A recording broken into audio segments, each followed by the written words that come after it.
my experience as a mom is not your experience as a mom.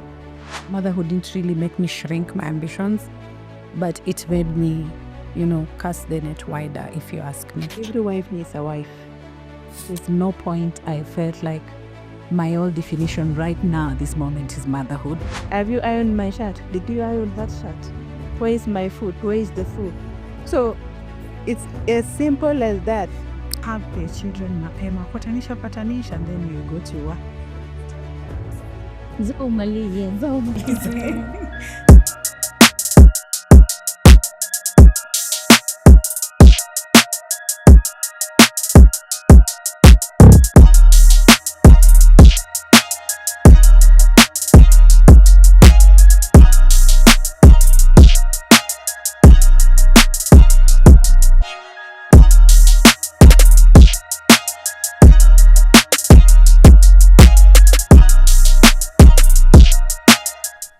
Welcome back to another episode of Careers with Nelly, the space where we have workplace conversations.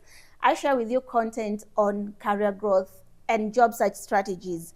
So in today's conversation, guys, and even before I get there, my name is Nelly. I am your host. In today's conversation, I am joined by amazing women on studio because we are having a conversation about women. And there couldn't be an amazing and a good time to have this conversation than the month of March. Because in the month of March, we have been celebrating women. If you're a woman, I know you've celebrated, or rather, I hope you've celebrated yourself in whatever way. So we've been celebrating women in this month, and I want us to have a conversation on how, as women, we are able to juggle all these things. You know, family is here, work is here, every other thing that demands our attention, and we still remain sane.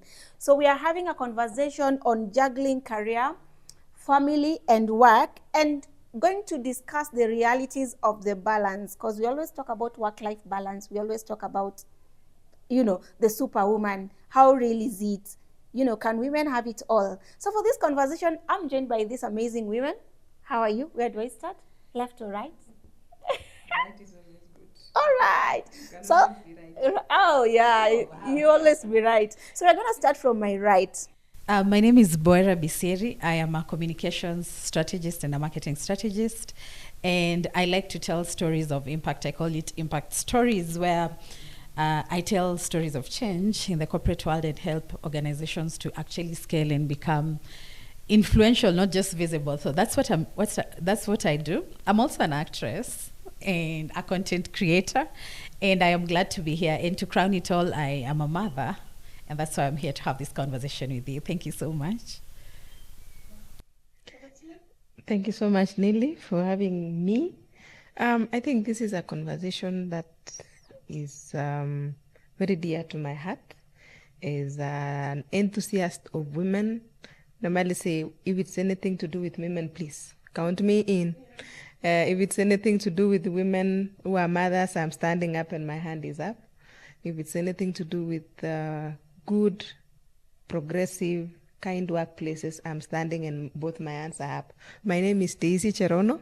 I am a human resource specialist, currently heading an advertising agency across East Africa as a head of HR.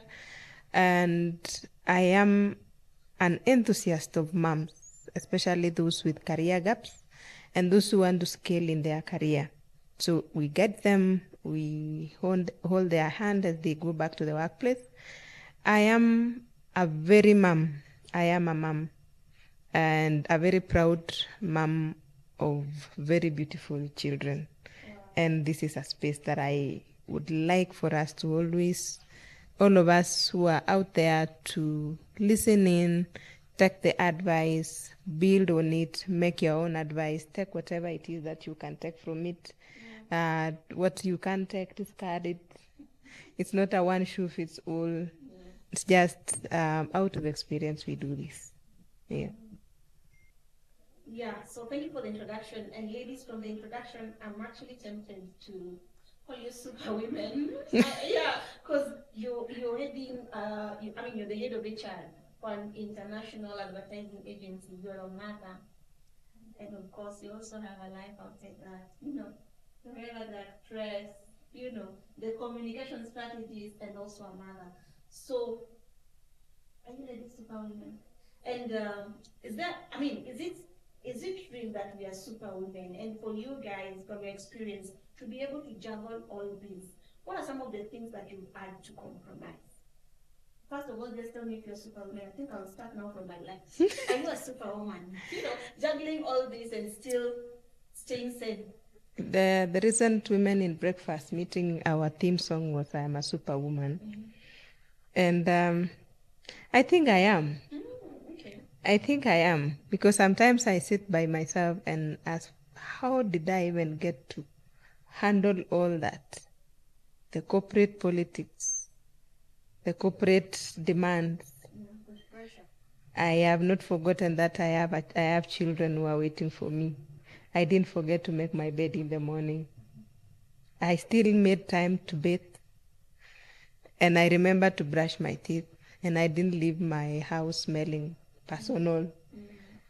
In my definition, I think I am a superwoman in my own definition. And I would encourage everyone else out there to have their own definition of what is it about you that makes you a superwoman. You can just be a mother, and that alone is... You can be a mother. Everyone is trying to be a good mother. I don't think there's anyone who has children and then they decide, I don't think today I want to be a good mother. Every single day you are trying and you're giving it your best. So whatever level of motherhood you got, from the good, the bad, to the good, to the excellent, I am sure everyone else is giving their best. So at whatever point, you're a good mother. With that... Maybe to be a superwoman, just include both you. Are there specific things, of course, that you had to sacrifice or rather to compromise to be able to just do, all that you do? Yeah, like I said, I'm not very excellent in everything. I have buckets of several things. There's Daisy, who is a head of human resource.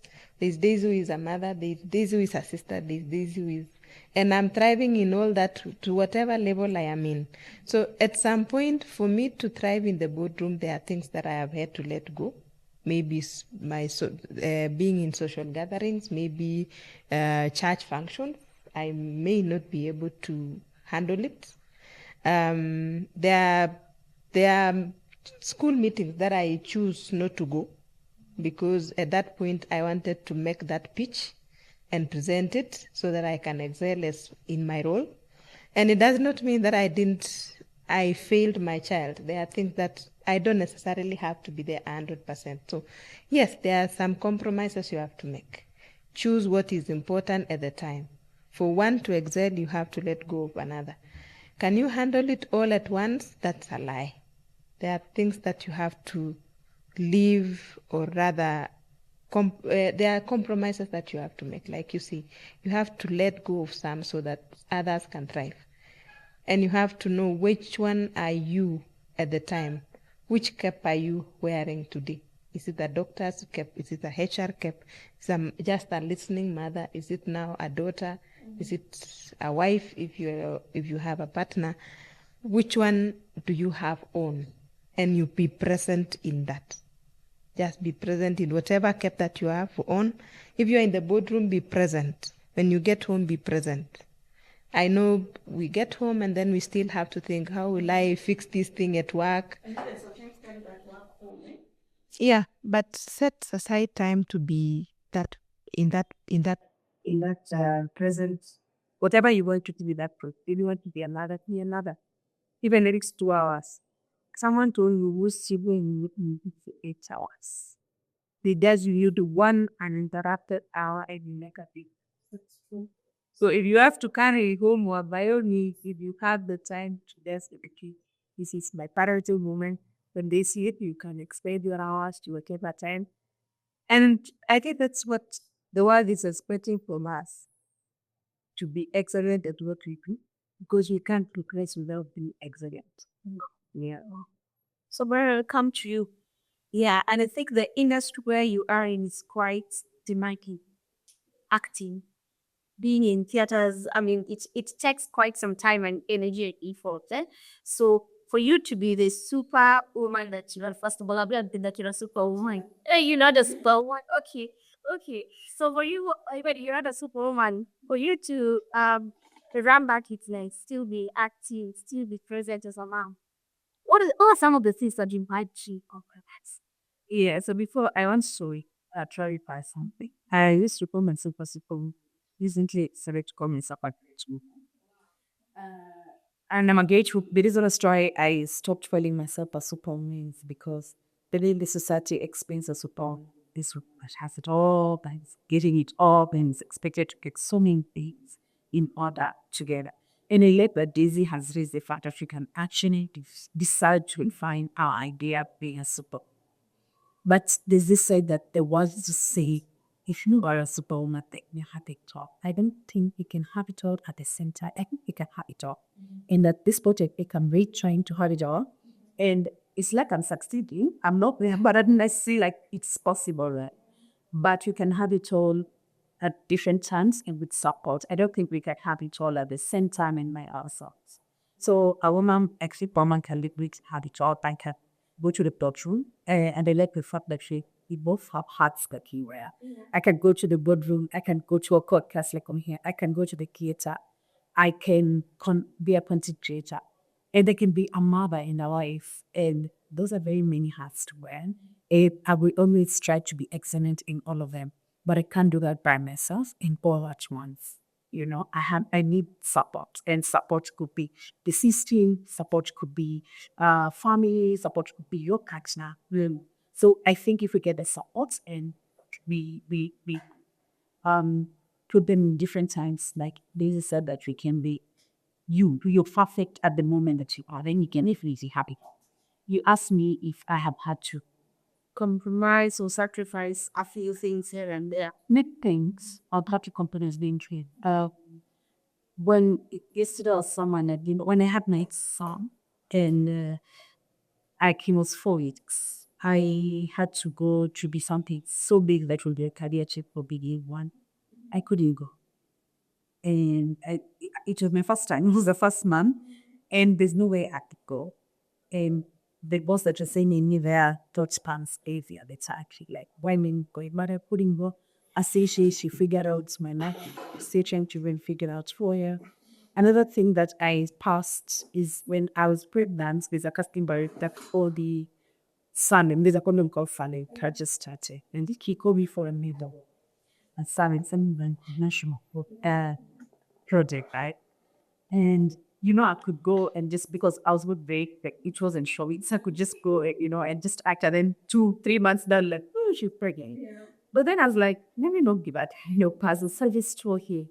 His scholars, I told Eva, and I really love this, I'm just excited for it, but I just want you to know that. And he said, sorry, just get your baby fast. And I had to pass that. And I love my baby, and there's no I'm not going to start pass. But I'm sure better kids are coming. I've also had to do other better things. Passing it doesn't really mean I won't get it. So that's something I have to learn in my knowledge. Wow. And maybe just to picking from what very you shared with us, you're a typical of example of how women miss opportunities. Of course, I like the fact that you're saying that passing it at that time you don't mean that with a time you lost it. But it is the reality for most women in today's world where we are seeing women even having to leave work. So we also talk about systems. Now, my question to the two of you is that does the systems that we had actually work? And maybe even when it comes to the workplace, are the systems sufficient enough to support women?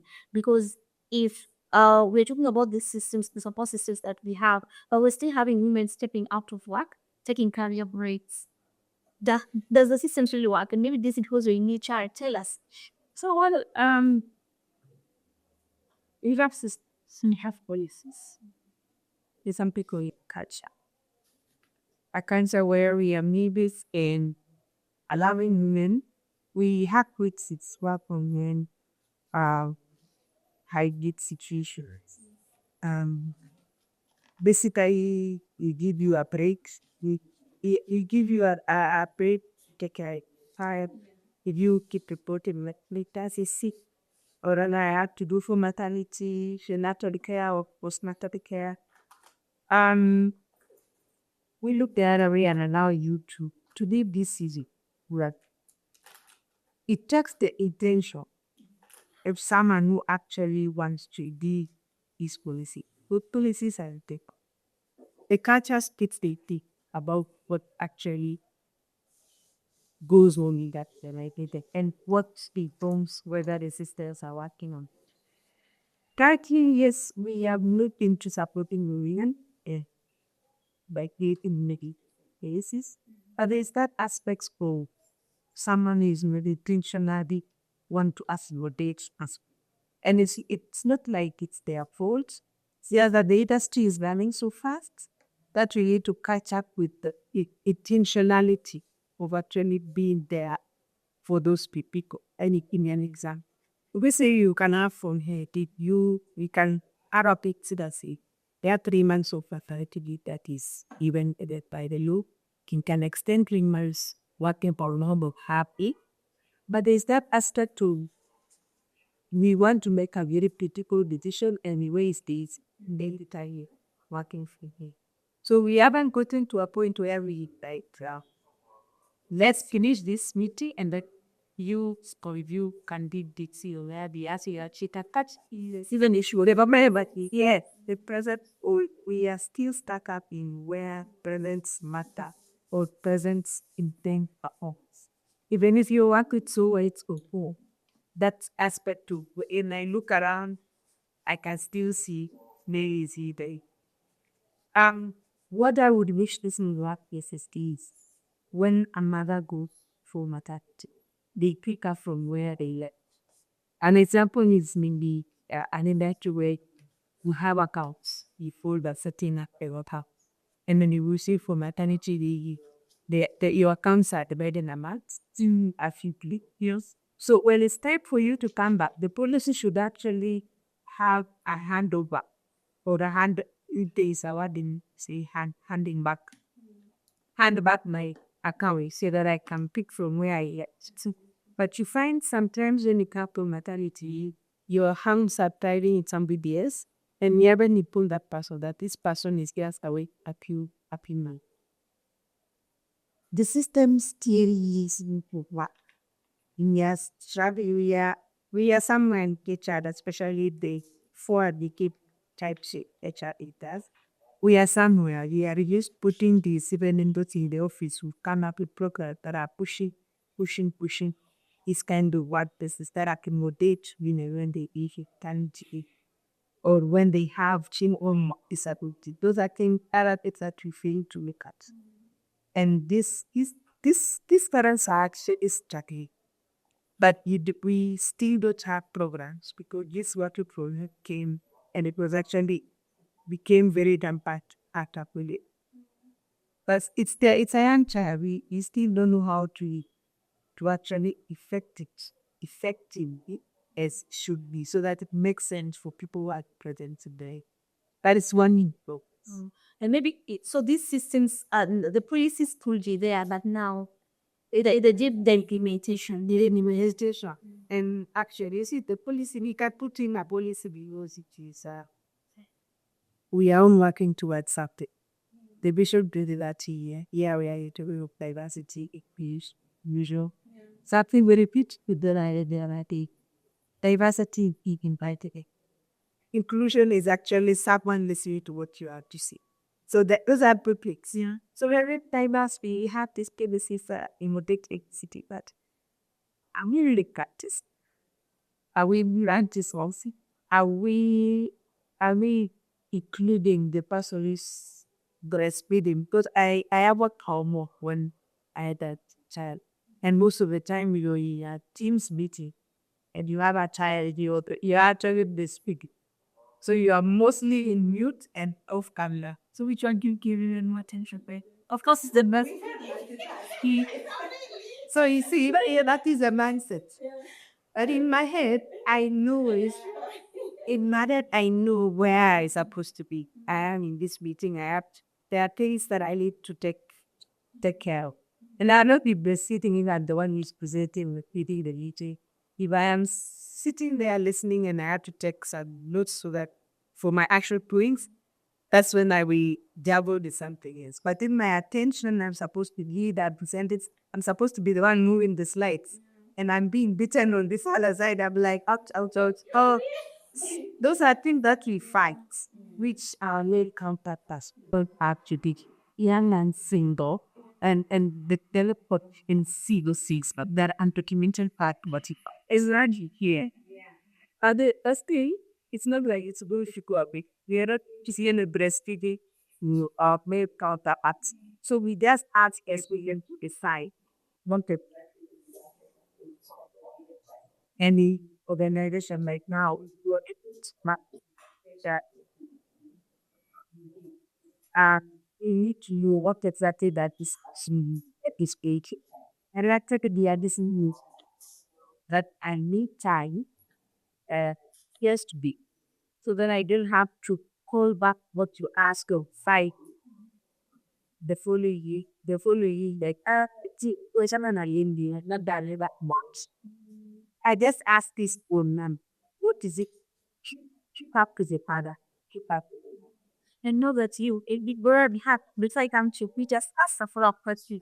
How about you talk, you given enough information to things which are really related. You talked about, Monday, King who has session. I don't know, maybe for the kind that I've never seen an organization that has a policy for this day. I think it's something that most people are advocating about. Well, that could be. But I want you just to maybe just paint a real picture for us now that you work with a lot of women, especially who are what our career breaks for these reasons that we're discussing. What are some of the things? What are some, maybe you can just give us like three or so? What are some of the things that didn't come to you that actually push you out of work? And I'm asking you this question even before you answer. I know there's a friend of mine who had to do work when she was pregnant, and the reason was there's a thing that the boss told her that she was a first so she come. And she was actually very patient. So now that's what I'm doing. Maybe as you go into a pregnancy budget, it's this. And that's a chingy. Yes, really. And now you go back to work and maybe you're going to breastfeed. You know, in most places we have those two breastfeeding areas. And someone will look at their phone and say, you left at 2:30. Once the question, you come back 1 hour later. Not even knowing when you get to those rooms sometimes. I have as well in a cocktail. So what are some of the very many things I don't know as a style? What about you to tell us is just what are some of the things that may come to you with very problems? And will just make someone give a very good pay job, you know, a very good position and they say, you what? Let me go and take care of that issues. So for women, in it is I think in my community that I woman ever be of and it gives me how that it that we chat and how I come up with. It's rare so, ask kind of who are me, who are you, who is busy. That I think is thinking how big that you felt. Even on your Russia last week, I'm happy, I work here and we set you right here. Coming back to your point, I think there are so many things in that education back that are like she says, cheapos. Most of the time, people don't really care about what's happening. And coming back to that issue, that's the booster like another past surgery tech. And the first bit to be this is really pregnant for the first time. So most of the reasons why people would leave employment is there are some that are caused by the organization and as an employee, not necessarily even people who are pregnant or people who have special kids. One, it could be the misalignment between their goals and the organizational goals, what we normally call the toxic workplaces. Leaders, you've had a saying that say people leave leaders and they don't leave jobs, they leave the leaders. So that's one of the causes people would come out of employment. Others would be now family issues, like they have a sick parent, they have a sick child, they have a child living with disability. people find it hard to go back to employment after they've had children because one, they might the workplace does not accommodate women or mothers who have small children, because maybe example is a job that works 24 hours. So you work night shift and you have to leave your child to come here. So there are things that at some point as a lady you choose what is important for me right now. Do I really have to do this? So people do life audits and they realize, nah, it's not that serious. I don't have to. Then other things is when you have children, it's a whole different kind of expense that has come in. And you look at whatever you're getting from work, the commute, the help that you need to get, you do your balance, and it's not the money is not money. So you get to choose, let me just stay home, take care of this child for a while, and then maybe get a better job. But the leading reason why people don't go back to employment is mostly, especially for women, is motherhood. There's that reason, there's that urge to remain at home, take care of this child. It's called a mom guilt. Like, if I leave this child, who will take care of them? Maybe it's an historical thing. Then lack of support as well. Lack of support. Mothers need support. New mothers need support. 360, not one hand, not to be held the hand. And how will the 360 support maybe look like? We normally say every wife needs a wife. Okay. Every wife, whatever is expected of you, make sure you expect it from someone. You also have someone that can give you the same. The same. Wow. Okay. Have you ironed my shirt? Did you iron that shirt? Where is my food? Where is the food? So it's as simple as that. Have the kids eaten? Have the kids eaten? Yes, they have eaten. So it's like it's as simple as that, but there are so many things that we do. Like she said, there are so many other labors that are not accounted for, and nobody knows. So it's your duty as a lady, your duty as a mom, to list down the things that are expected of you, and then figure out things that can be handled by somebody else. Because even as I said, I'm a superwoman. I'm a superwoman because I have support. Mental support, emotional, physical, career-wise, I can do it on my own. I could be shining in my career, but I have mentors. I have people who hold my hand. Even the decision I make in the boardroom, I run it by 1, 2, 3 people who have been through this. As a mother, if someone comes home with a fever, I'll run it by somebody else who has seen this fever before. Okay. So you can die bringing up children because you are your own person. Like I said in the beginning, there is a definition of Daisy that people don't know, that I'm my own person before I am this, and then this. And everything else that comes into your life, you need someone to help you with it.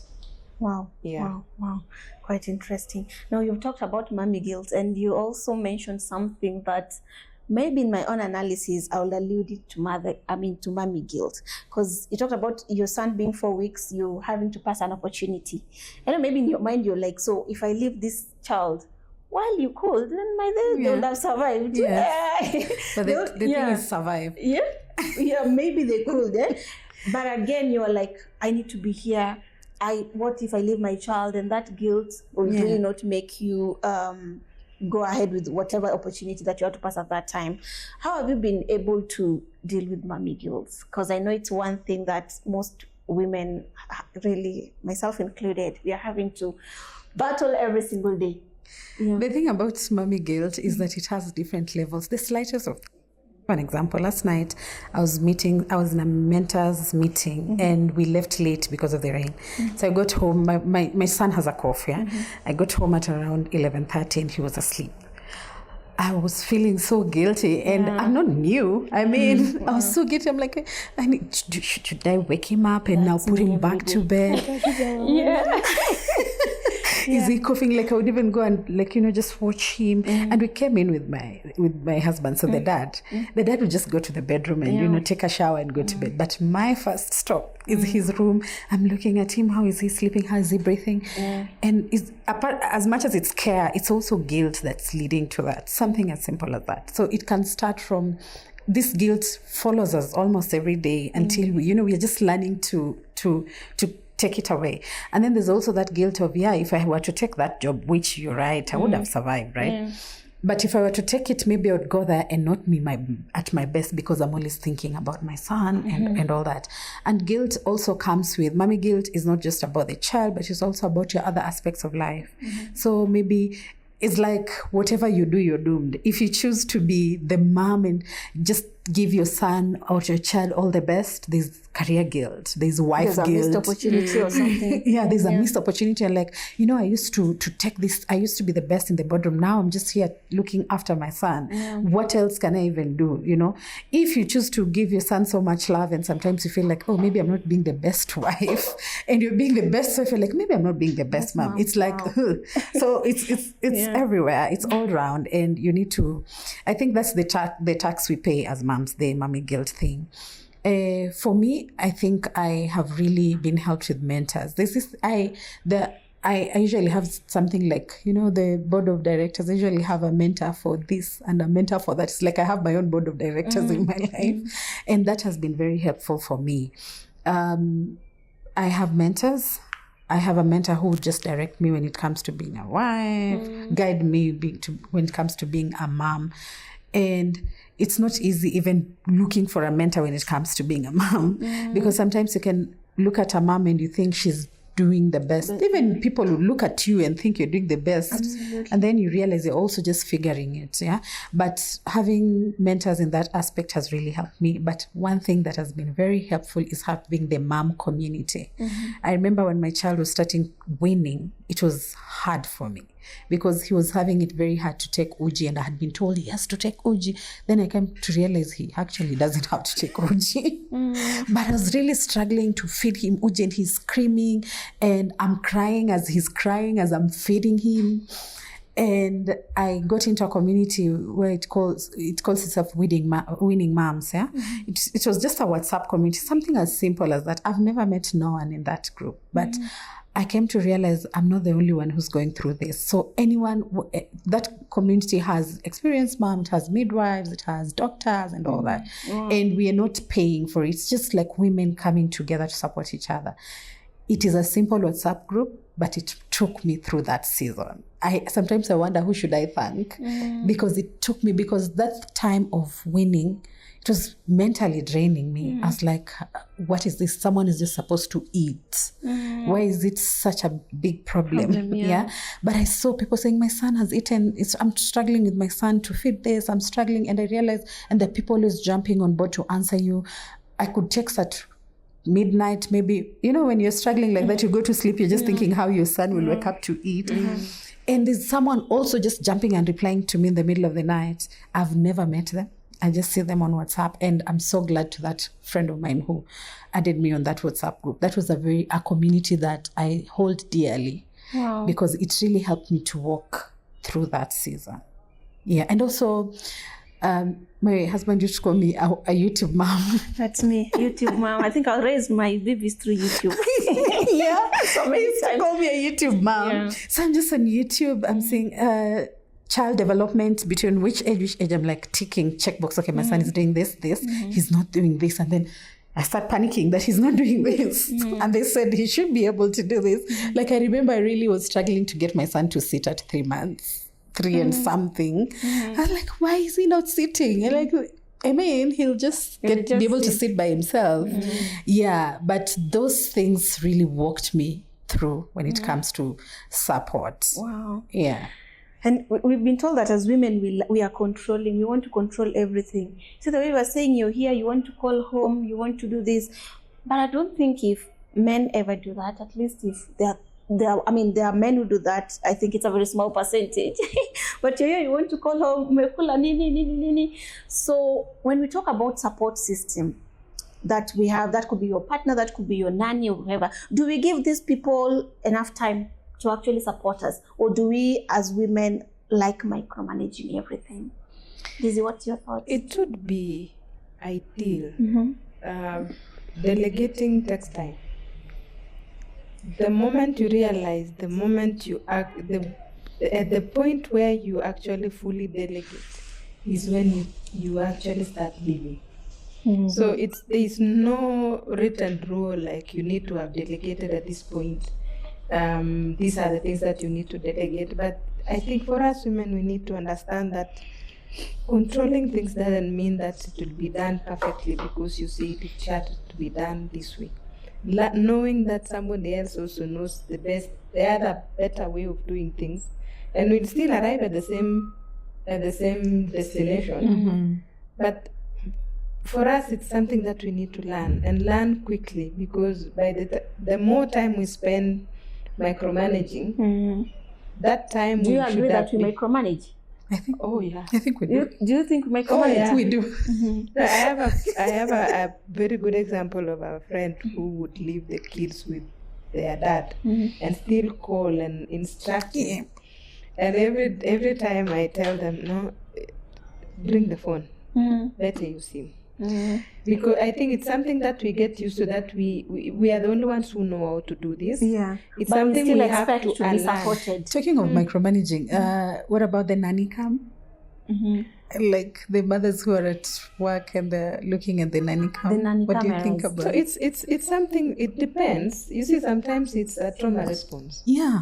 It's a trauma response. I would not say, for me, I've never had any of that, but I would not say you don't have it. Yeah, you deal with your environment the way you know best how. But right now we are talking about you checking on every other thing. You left something to be done, and it was not done the first day. Just repeat. If someone is not doing what you told them to do, they are not a support system. Just leave.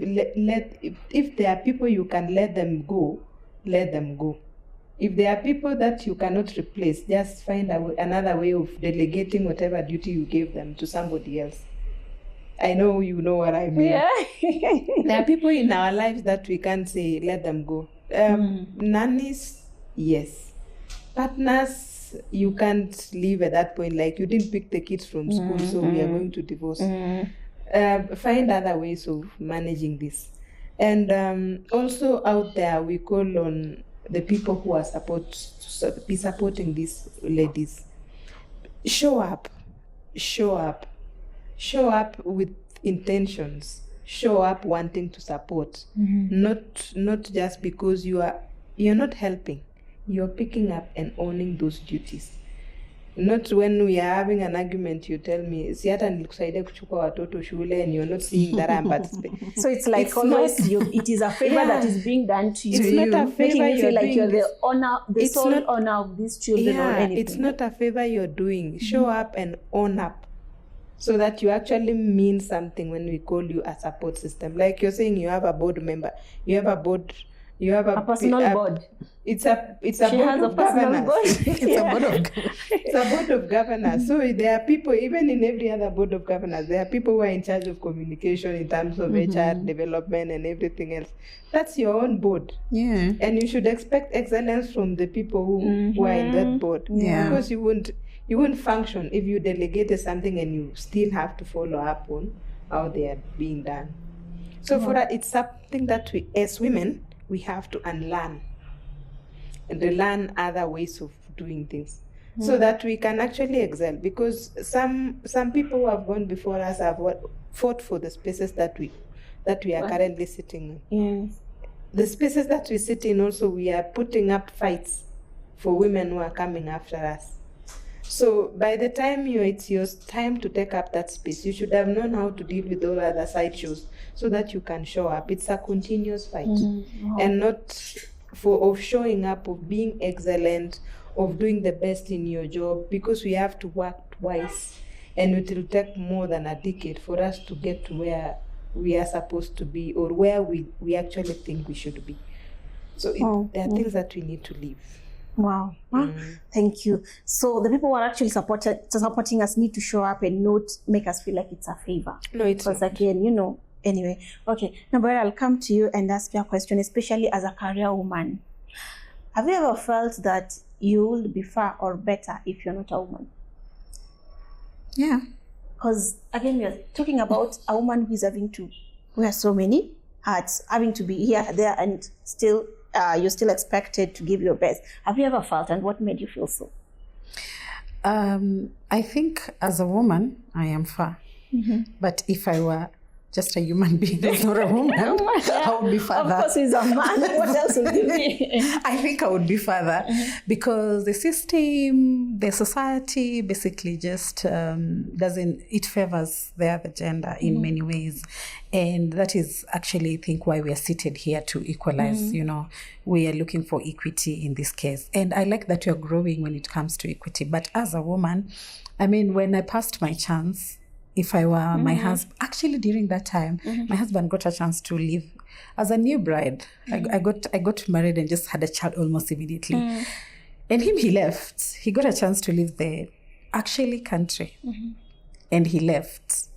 And it's not that I didn't While tell you him left, not you to couldn't leave. leave. Yeah. It's not that I told him not to leave. He actually sat down, asked me, and I am the one that said, yes, baby, go. Yeah. You get, we agreed. And I said, go, because I think this is good for us. Yeah.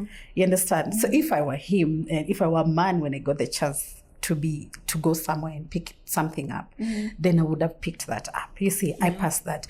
And being a woman sometimes also is not just the activities that are happening in the house, but also how the society is looking at you. As we talked about mommy guilt. I didn't give you an example. This same period, So I had an employer, the same one, who was giving me something to do.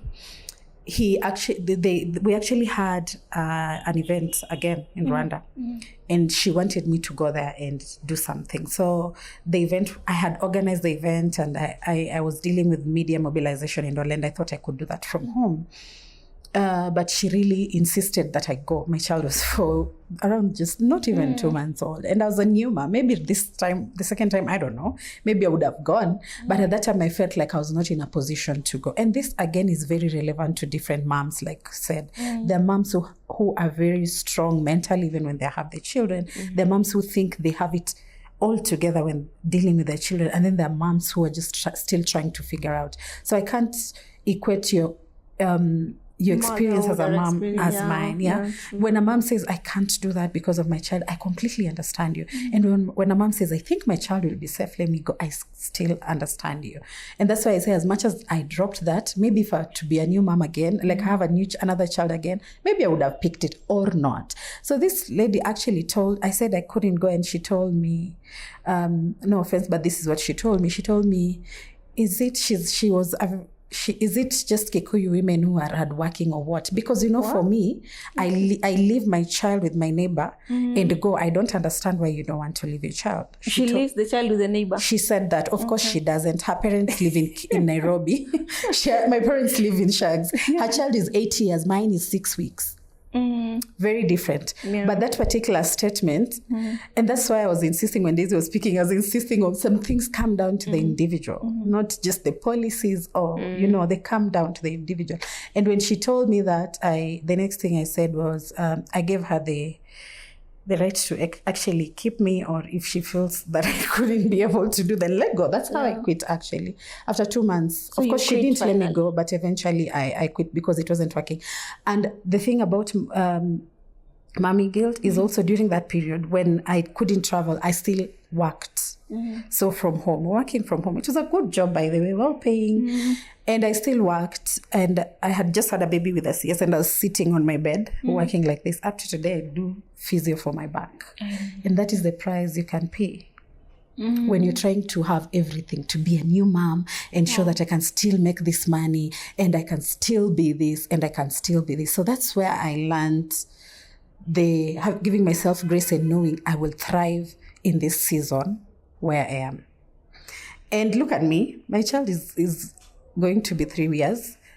I started my own company. It is doing okay. I went back to the workspace and I'm doing just fine. Because after that, I took that break because I think I need to heal. it was just me thinking, oh my Lord, I'm losing my career. Yeah. But then I wasn't actually. I just decided to sit in that season. And be present. Yeah, and I bounced back. And I feel like I wouldn't have started my own company if that wouldn't have happened. I'd just be comfortable with doing other things. Wow. And I wouldn't have chased my dream at that time. Wow. Yeah. You're lucky to have bounced back, because I know Daisy maybe will tell us a different story, because she deals with women, who are on career breaks. Daisy, maybe tell us, how easy is it for women to bounce back, especially when they leave work for matters related to childcare? It is the hardest thing to deal with. We talk with the women, different careers, different backgrounds, and they are having it hard to come back to work. So I think after a difficult pregnancy, after a sick child, I think coming back to work is the most difficult thing to do. Why? Because like I said, we've not yet in the place where we appreciate a woman who says, I can deal with this now and I'll come back to it later. We have not yet gotten to a place where we appreciate that my experience as a mom is not your experience as a mom. Going back to your point, and I think we've talked a lot of things off camera, and there's something that you brought up, like there was a boss who said, you're not the first one to be pregnant. Yes, and you're not. The pregnancy is not a disease, and I keep repeating this. Pregnancy is actually not a disease, but it's not something that when you say, when someone who is pregnant tells you they can't do something, it's not because they are weak. It's just that you have a different way. Simple things like, I can't digest milk, but every other time you have a glass of milk. Like, upendi maziwa, how don't you? It's just as simple as that. My pregnancy is not the same as your pregnancy. Absolutely. My way of coping with postpartum is not the same way you cope with your postpartum. There are people who are very, I would call polite children that understand that their mother wants to sleep. And then there are these others who are like, they are here to get back at you. So those two people, you can't expect the same from those two people. Yeah. And you can't guilt trip the one who has a very hard life as compared to the one who is having it soft. People deal with things differently.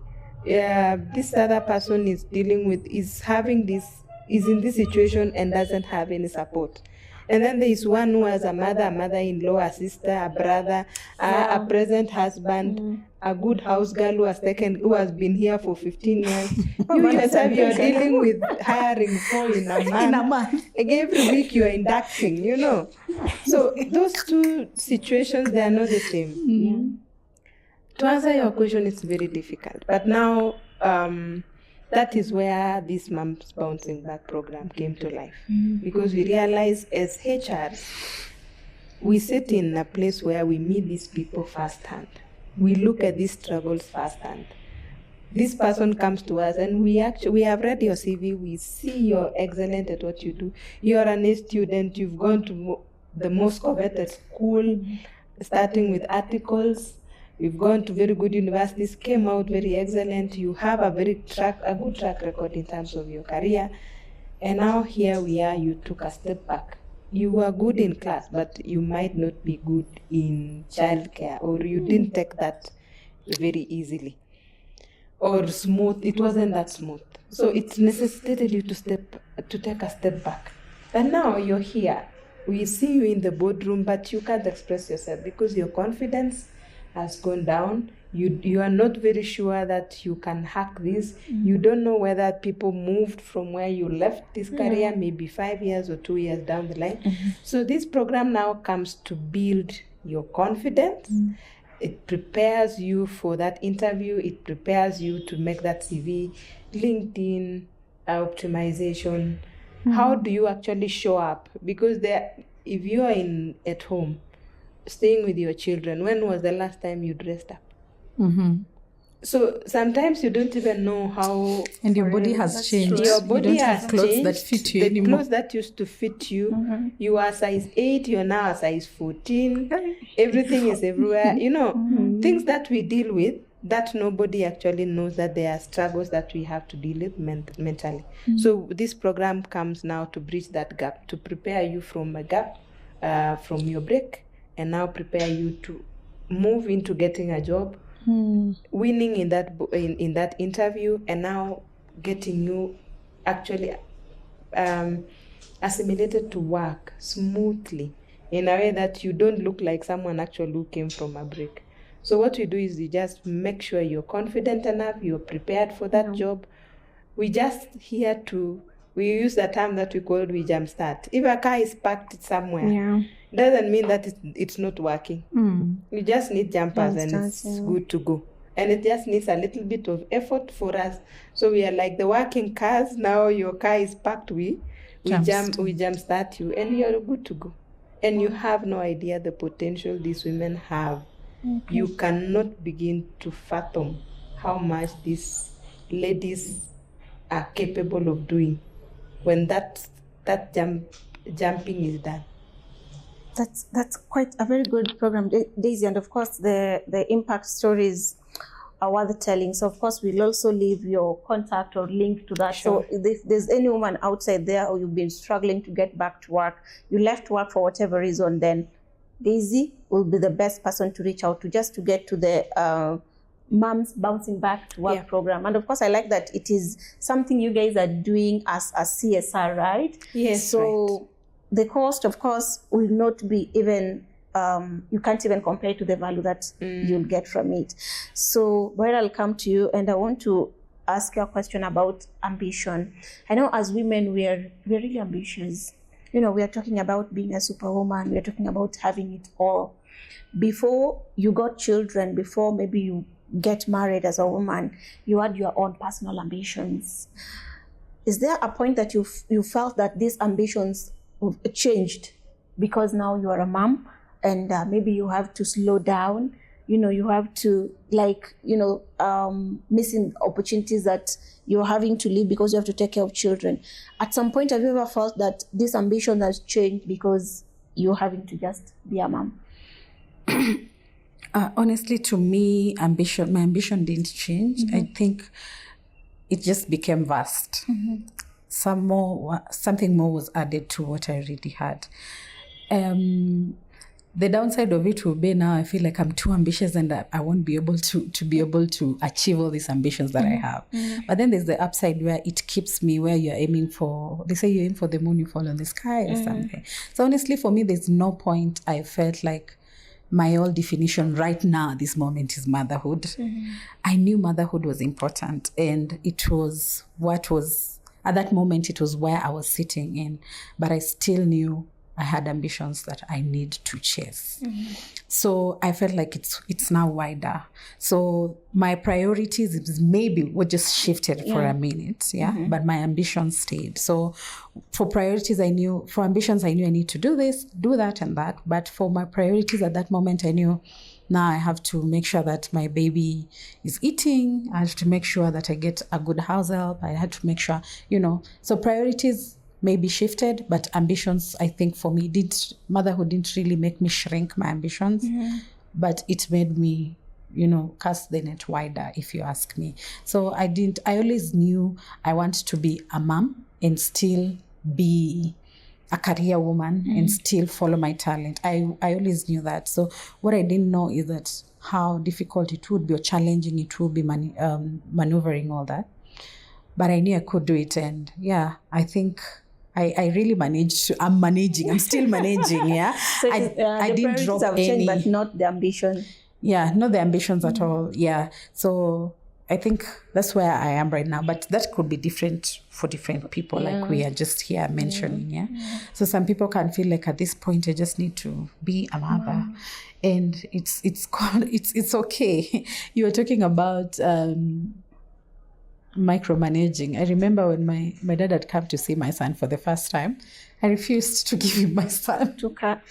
Like I refused. I was like, I'm the only one holding this baby. Yeah. And my dad didn't understand why. I was saying, no one should hold my baby. My baby had been traumatized like a few days ago. So my son had choked really bad. And then I was just I had spent 3 days looking at my son day and night. And then my dad wanted to see my son, like hold my son. I said, you can just hold him as I'm holding, like you can look at him and I'm holding. It was the first time I was saying, let me just hold him, you just look at him. These days I'm like, Dad, can I bring my kid to Shago and Anisumbua? I mean, there's growth in all these things. And that's, I think, all I would say. Like my ambition didn't really shrink. I just had to work harder on different aspects. Wow. Yes. Lizzie, was it any different for you? What changed, or what has changed now that you're a mother? I think it got to every other life has to go through an audit.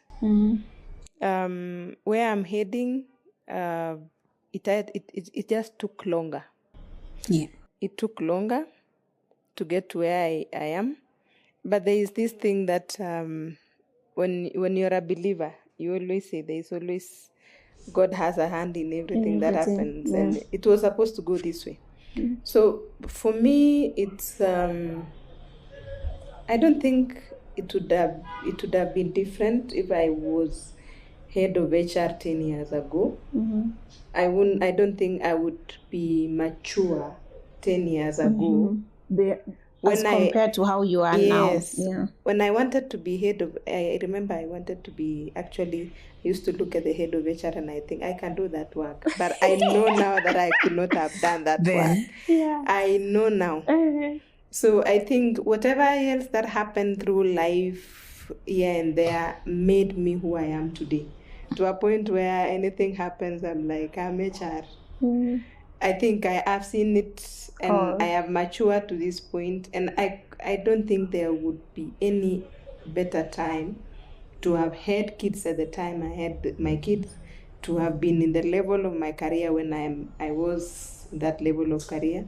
So for me, I know it doesn't resonate for everyone else, but for me as a believer, I think every season in your life is a sum total of what you're going to be, and you're going to be great. It doesn't matter how long it takes. Wow. Your greatness is somewhere. So that's whatever powerful. it is, whether the life takes a detour of you having to leave employment and then coming back, the way mom's bouncing is not the way.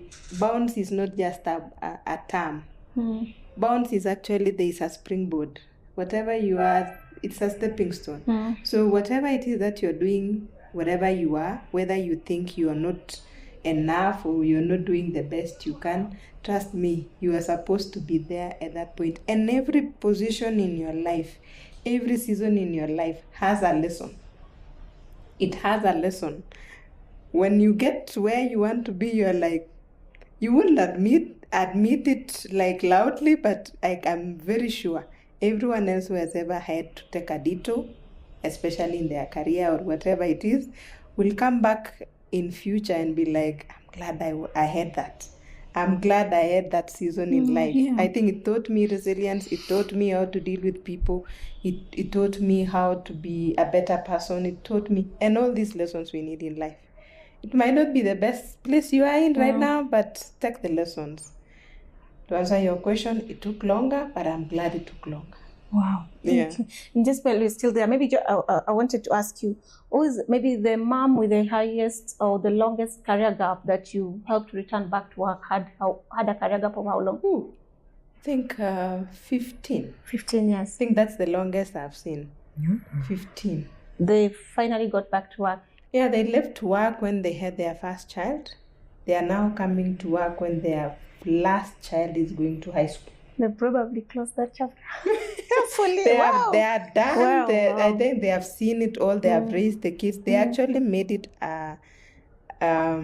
They took it upon themselves to raise the children on their own. That's what they wanted to do.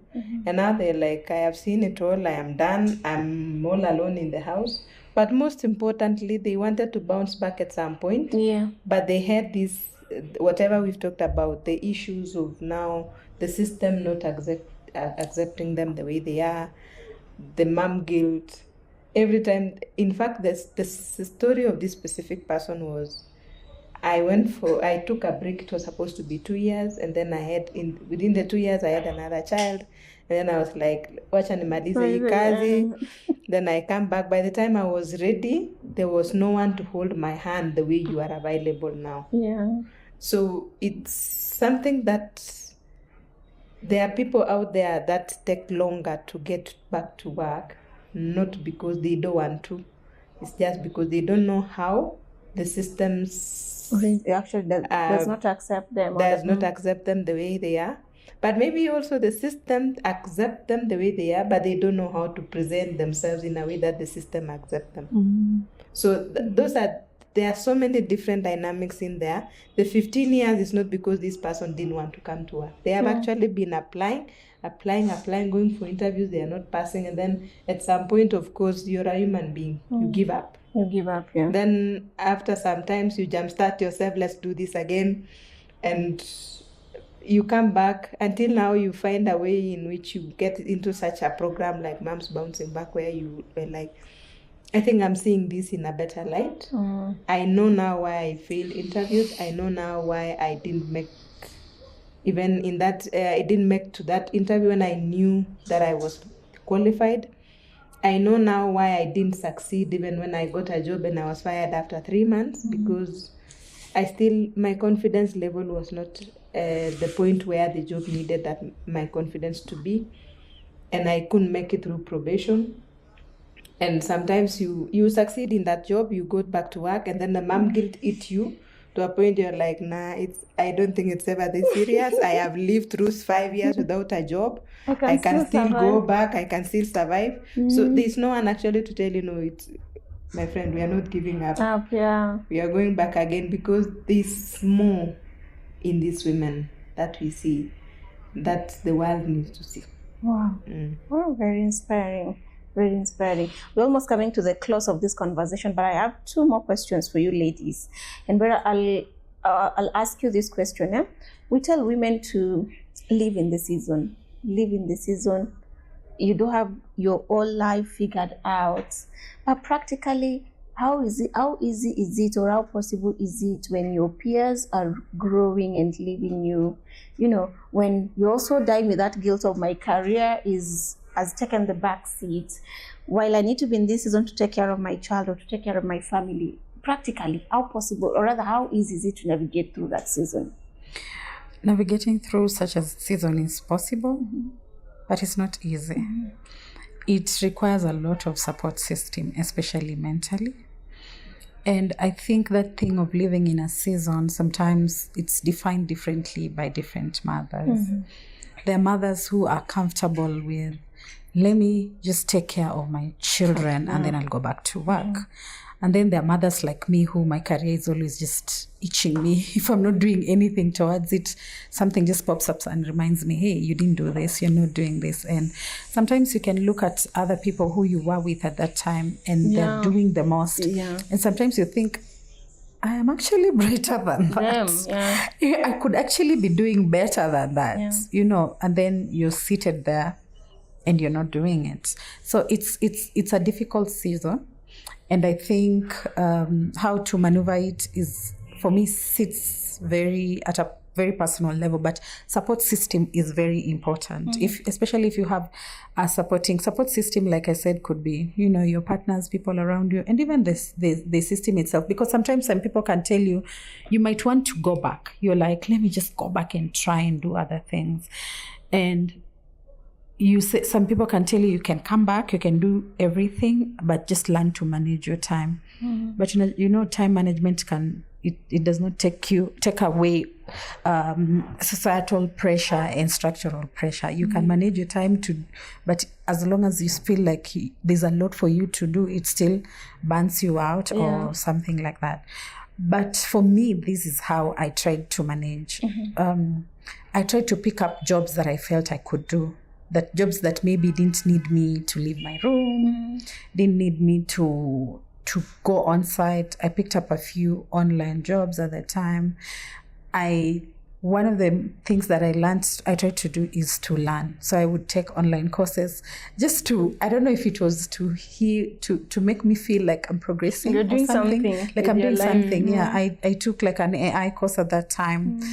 I did several courses at that time. On-pace courses, the one you just take them up by yourself. I would attend some webinars. I would pick up, if I get a small job online that I can do very fast and not hurt my situation. That is how I managed to go through that season. Okay. Yeah. Wow. So I think that's really important. You've talked a very important point of picking the jobs that you still felt you could do and still manage the situation at home. Yeah. Wow.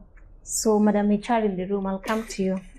Yeah, I know in all this conversation, of course, we can't discredit or rather disregard the fact that there are some organizations, or rather the organizations who was really done well in supporting women. I know we are talking about this age and era where there are organizations that allow for remote work, that are having 6 months maternity, are allowing, I heard of one that is allowing moms to go to work with their children and their nanny. Yeah, those are good stories. So what are some of the things in your experience that organizations have done to support women? The system again. Before even I become Madam HR, I want to pick something very, very, very important that she mentioned. Finding what to do in your break. Another important thing, continuous learning, so that also what we call, let me put clear quote unquote, resting in the break is not so pronounced. It's also continuous learning, keeping up with what is going on. We are living in a place in a generation where our phones are always in our hands. What do you do with your phone in your hand? If you're learning something, by the time you're ready to get back on that course, you will not be a screen, because by the time I left in 2020, there was nothing like adoption leave, which has actually been introduced into one of the leaves that is provided for in the law. So those are things that you keep up, and it makes your chances better in an interview. Something else that is very important for women out there: please do not outsource the definitions of making it to the society or somebody else. That is your own. Define making it to yourself. Define success to yourself. Success for other people could be just going to work.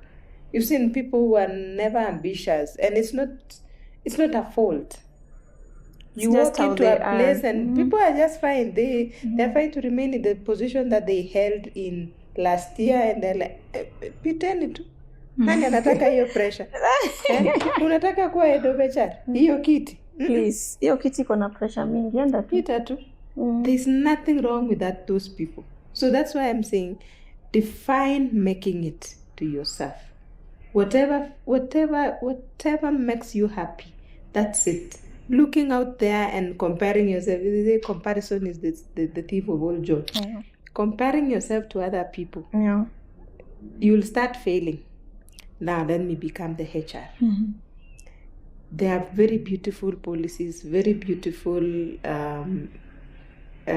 programs that companies are putting out there. Working from home, extension of maternity leave, half days. There are people who have actually gone ahead and actually made the paternity leave to be taken after maternity leave, so that they can actually force the man to be responsible when the wife comes back. The paternity leave will be taken after 3 months. So that the father, if the person who is supposed to be on leave is a father in our company, will not give you the paternity leave the moment the submit that birth notification. Yeah, so we might give you 3 days to get the house in order. And we have actually, the paternity leave is 14 days. So we have given a month. Yeah, so that's nice. Not where I am, not whatever it is, do 1 month. Yeah, 1 month to the father, so that they can extend to after maternity leave, or those are the kind of leaves that you can use maybe to go for postnatal, or my wife has to go somewhere and I have to remain with this toddler, to enable you do that. Those are programs that have been put in place. Other organizations have done it, but there are things, it depends with also the nature of your business. The nature of your business might not allow you to bring children to work. It does not mean you work in a bad organization. The nature of your business might not allow you to release this father for 1 month. It doesn't mean you work for the wrong organization. I think the only thing that we can implement as soon as now, that we don't really need a lot of resources, and also it depends with how much the company is willing to spend in those kinds of policies. And it does not speak about who the people you work for, whether they are good or bad. It's just that this is a family. We don't eat sausage every day. There is a family that eats sausage and bacon every day. It's what we can afford and what our nature of business can allow. But what I think all of us, or the community, the HR community and the organizational community, can achieve as of now is to have listening and hearing departments or head of departments, so that when I need something, the support, the willingness to actually support, because we can even have a crèche. And you have a lot of time you spend a lot of time going to this crèche to go and breastfeed, and we will still guilt trip you for doing that. So for us, it has to be individualized. What kind of HR are you? What kind of leader are you in that department? If I tell you my house girl has left today, next week I have the same thing. In a month, I have given you five same excuses of a house girl has left. Is it a me problem, or is just that I have a problem getting a good hire? Right? So it has to be, you have to actually be willing, have the skin in the game to be willing to support this person. I'm not saying there are no evil people who can take advantage of the system, but I think each and every one of us who is in the leadership position has the ability to tell whether you're being taken advantage of or not. Right? But I think that the low-hanging fruit for us is be kind to people. Wow, that's be powerful. Kind to people. I think you should be looking at the camera as you say that. That's kindness, very powerful. Kindness cannot be taught in school. It does not come with experience. It's just something that you have to practice, because it's you today. Even if you are supported, like for me, if I am no longer in that space where I have to be taken care of in that, or understood in that kind of space, remember there are people you're bringing up that will be in the same space. So please, kindness is very important. Be willing to listen, even if it is inconveniencing. Sit that person down and actually ask them, what do you want us to do for you? To support you. Because one shoe does not fit all. Having a crèche, I don't think I want to come with my house girl to work. But what can I do what can you do for me? Can you give me Fridays to work from home? Can you give me 3 days or 2 days to work from home? I can deliver. And now, the same advice goes to the people who are given these opportunities. Please take those opportunities as a privilege and not a right. Because the bottom line also is important for business. So when we are given these opportunities, please let us not misuse these opportunities, because the moment we misuse the opportunity that is given to us, it speaks to the generation that comes after you, that no one else is ever going to be kind to someone who is expectant or a new mother, because we have seen this and it didn't work. Most of the organization I talked to, they say, we tried it, it didn't work. Nobody was coming to the office. So let us also be mindful of the fact that we are working for people who have actually started businesses and they want to profitability. So if this thing is going to eat into their profitability, we must show what we are giving when we are given these opportunities to work from home. Also, let us also tusiinuliwe na tumeekelea miguu, we lift your legs a little bit. Wow. Yeah. Very powerful. Ladies, I know this is a conversation we can't have in one sitting. If you were to, we'll talk about women, we'll talk about balancing. So the final question for each of you is I want you to look at the cameras and talk to a woman outside there. Just demystify one myth that women have been made to believe that actually even drag us. What is the one advice that you'll not want to give any woman?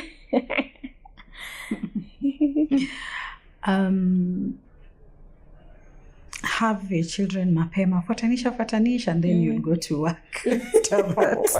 Zaumalize. And then you'll go, and then after that you can chase your career. I'm not saying it's bad, but I don't think it is something, it's a decision that people should be giving it to you, because I think either way, whether you want to space back to career, or just stay at home for 15 years and then come back. I don't think there's a manual that you can explain it, but for me, zaumalize, then go back is not something that I think we should be able to take. And I also don't think that's an advice. I don't think someone has any right to tell that, to decide for the woman if they should kumaliza first or if they should space and go back to work.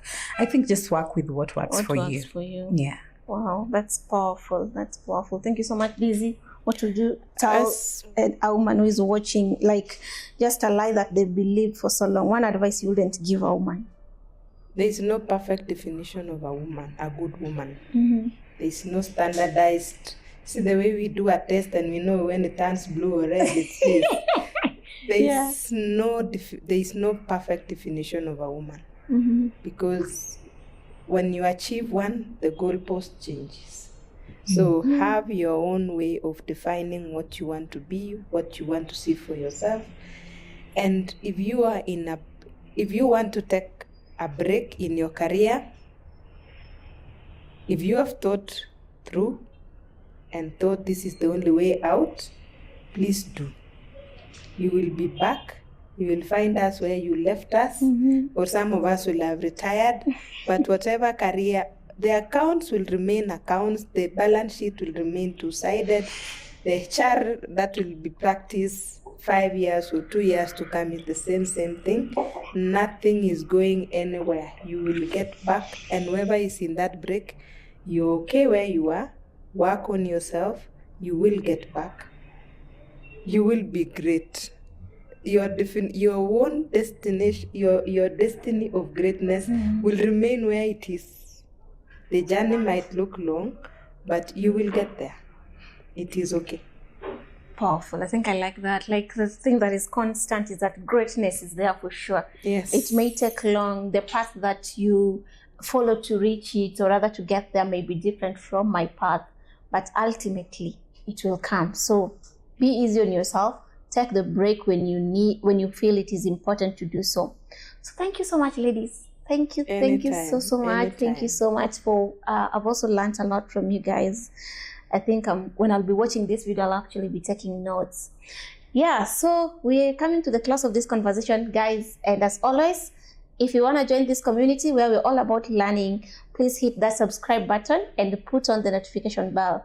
So also let me know who are some of the faces that you'll want to see on the next set. And if you're outside there, you're a subject matter expert in the areas that we talk about, be it careers, be it workplace conversations, or just on how to guiding people, professionals, on how to land jobs, please reach out to me on the email, or rather the contact on the description of this video, and you will be the next person, or you could be the next person that I'll be hosting on this podcast. So thank you so much for watching, and I hope to see you again in the next episodes.